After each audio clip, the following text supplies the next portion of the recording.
Thanks, Tim. I'm up in the press box. He's down in the clubhouse, and that is today's second baseman. We all remember the throw from left field, though, in San Diego. That's the one and only Chris Taylor. Chris, thanks a lot for the time. Yeah, absolutely. Thanks for having me.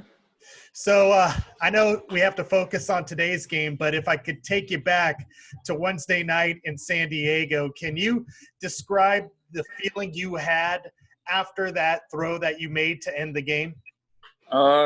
Honestly, it was a little weird. I was definitely pumped up, and I was almost second guessing how many outs there were because you don't have that adrenaline with the crowd rush and everything. So it was kind of just deadly silent, which to me made me second guess. Like, oh, was that the third out?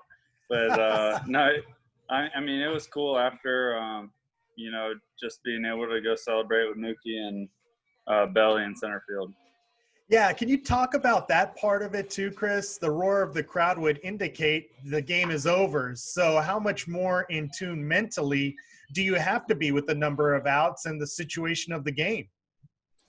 I mean, I don't really notice it much until there's a big moment, like a big player, big at bat during the game where you normally expect to feed off the crowd a little bit, and it's just not there. So, that felt like a huge moment, and it was just weird that there was no noise at all. So, but definitely a different experience. Did you have a chance to look at the replays and see how upset Grisham was that he got thrown out? I did. Yeah, I saw it. I think that hurt them a little bit. That was a huge series for them, and you could tell the way they were playing with the level of intensity they had all series. They were treating that like their World Series, and it made it feel that much better that we were able to take those last two and win the series from them. Chris Taylor is our guest. All right, one final thing about that game, Chris. You always hear about outfielders, infielders being prepared for when the ball is being hit to them. Can you take us through the different things that were going through your mind in that situation, even before the pitch was thrown? Yeah, you got to know the runners on base. So, just understanding the outs in the situation, and I knew tying run on third, winning run on first. So, you want to obviously in that on that ball, it was pretty shallow. So, I was just trying to throw them out at home. But if the ball's a little deeper, you might have to, just go to second with it, keep the game-winning run out of scoring position. Just that kind of stuff crosses your mind. You'd like to be prepared before you get the ball to know what to do ahead of time.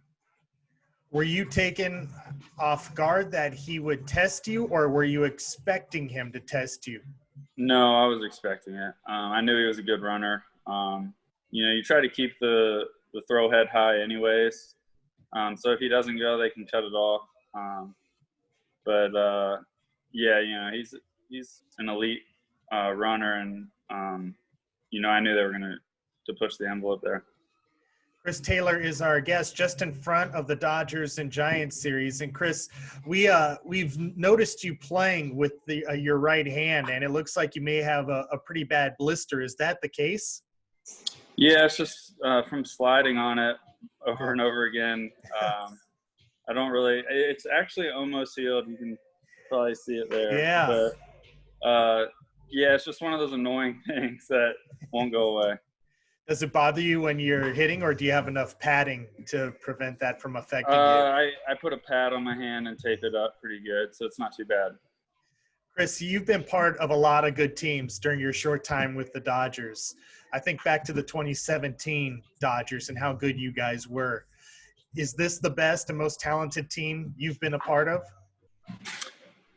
It's definitely up there. I think adding Mookie to the lineup and then taking away the pitcher spot, with the DH, it very well might be. And then our pitching's been unbelievable. I think our bullpen could be the X factor this year. So, yeah, I would agree with that.